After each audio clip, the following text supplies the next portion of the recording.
ლეგენდის ენიო მორიკონესადმი მიძღვნილი კონცერტი გაიმართა. მორიკონე კინოს ლეგენდა საღამომ გენიალური კომპოზიტორის შემოქმედების ერთგული მსმენელი გააერთიანა.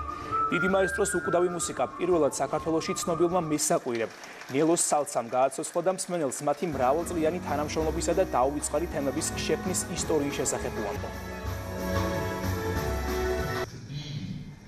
ეს არის ფესტივალი, რომელიც არის აბსოლუტურად განსხვავებული, იმიტომ რომ მისი დამაარსებელი, მისი ხელმძღვანელი წლების განმავლობაში იყო ლეგენდარული ქალბატონი, მუსიკოსი ლიანა ისაკაძე, რომელიც არის სრულიად განსხვავებული ფენომენი და მის ფესტივალს უნდა ქონდეს ძალიან დიდი გზა და ბევრი წლები უნდა იარსებოს. პირველად საქართველოში მსოფლიოში სახელგანთქმული მესაყვირე ნელოს სალცა, რომელმაც შეასრულა ენიო მორიკონეს დაუვიწყარი შედევრები. ძალზე თბილად მიიღო ბათუმელმა მსმენელმა, ჩვენ ბედნიერები ვართ ყოველთვის, როცა ჩამოვდივართ აქ. Starring Georgia 2025 წლის სეზონის